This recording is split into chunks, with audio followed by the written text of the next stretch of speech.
Caitlin Clark and Angel Reese have taken over the airwaves when it comes to the WNBA, and it's great to have them back in play.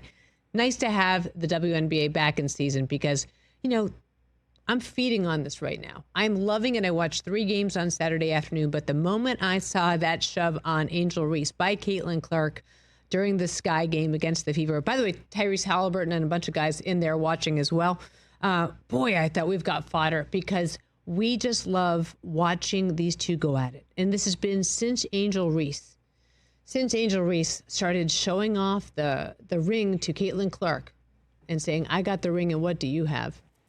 There's been just, those two have been chippy. Those two have been chippy, and a lot was made of it over the weekend, and it's gotten a little heated, I will say. The WNBA had to put out a statement because after the game and during the game, people were hurling racial epithets at Angel Reese. This has gotten very chippy and very controversial. Now, this is what I would say. I watched it. Looked like a little bit shovey. Aaliyah Boston came in. She got a tech. I think that Caitlin Clark did say that she would pay for that tech. But here's what the WNBA did say. The WNBA strongly condemns racism, hate, and discrimination in all forms. They have no place in our league or in society. We are aware of the allegations and are looking into the matter.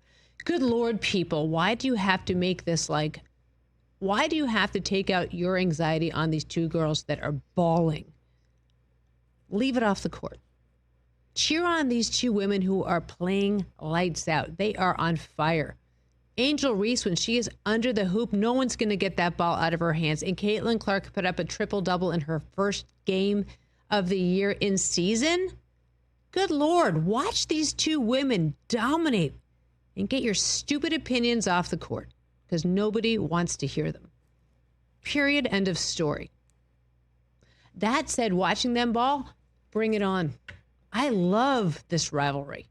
I love that we're all watching it. It feels like a little reminiscent of Bird and Magic. This is fun. This is what we want. This is what I want my kid watching. I want her to see this chippiness. We talk about lowering your shoulder and going to the hoop. I want her to see these two women out there bawling their heads off. So leave the jamokes at home. You got an opinion, I don't want to hear it. If it's crap and if it's racial, nobody wants to hear it out of your big mouth. Respect the fact that these women are playing at the highest level. Appreciate the fact that we're seeing sponsors flocking to the WNBA. We are lucky and thrilled that sponsors want to be a part of us. Miller Lite, we love having them sponsor women's sports. Now, we are here to talk about ball unashamedly. And also, I want to see some physicality in the game. After the game, both women said it was a basketball call, and they buried it, and they're going to move on. Yes, there's a history here. Yes, these two women have been at each other on and off the court like little barbs, but this is called a rivalry, and it's okay. I think some people are uncomfortable with physicality of women's sports. I'm not.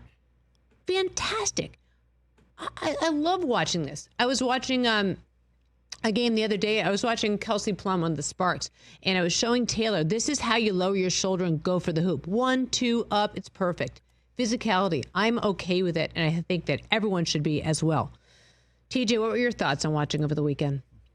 I mean, that in particular, I've told you this. This is such a hot point, right, Chris? On anytime you mention those two, it brings out the absolute worst. The worst. In social media, and it's, almost like you don't even want to touch it sometimes, but look, it is what it is. Physicality is part of basketball. Had there been 2 other women involved in this, in the game after this, we wouldn't even be talking about this. But because it was those 2, everything gets blown up. The magnifying glass is a little bit placed over anything the 2 of them do.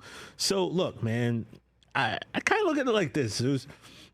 As someone who did watch WNBA for years, if it gets people talking, if it gets eyes on the product, then so be it. I hate what comes along with it. Mm-hmm. I hate reading the comments to the point where I just don't even bother with a lot of these stories because I know what's being said in the names, and it's very weighted towards one side, the vitriol and the hate.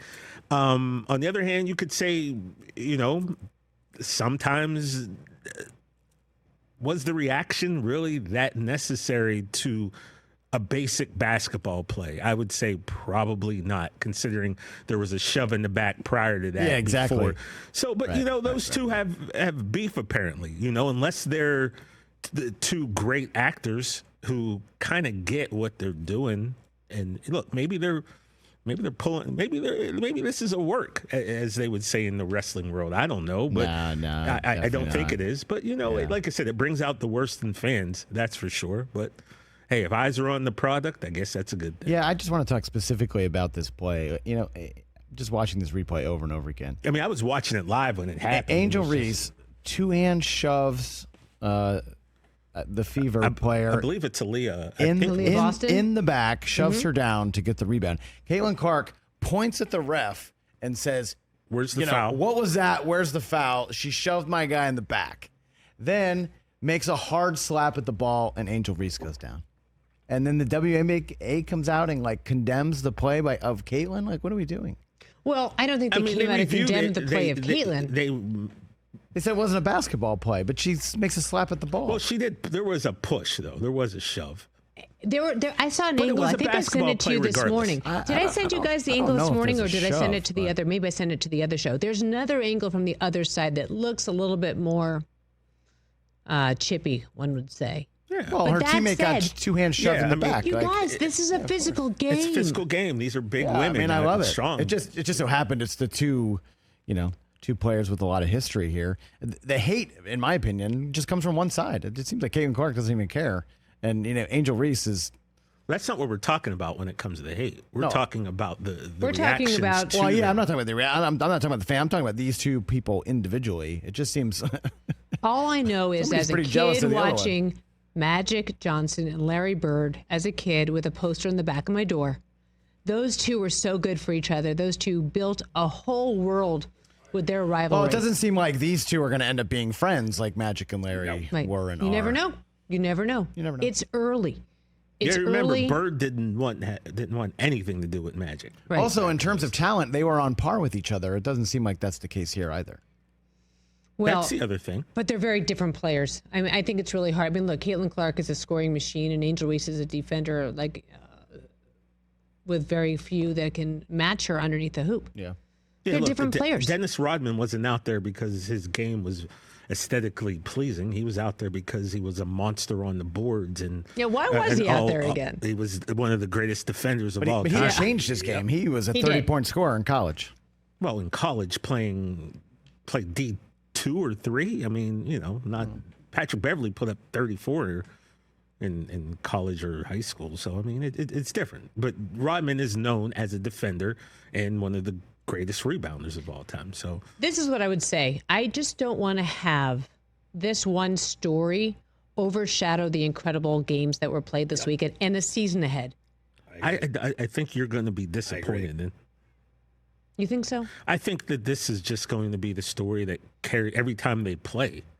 I think you're right. That. And then, anytime one of them does something, that the other side wants to hold up against the other one, there's fan bases and they're going at it, and it's wild. Look, I'm not saying that there was perfect ball playing in the WNBA this weekend. It's a fresh season, a lot of turnovers.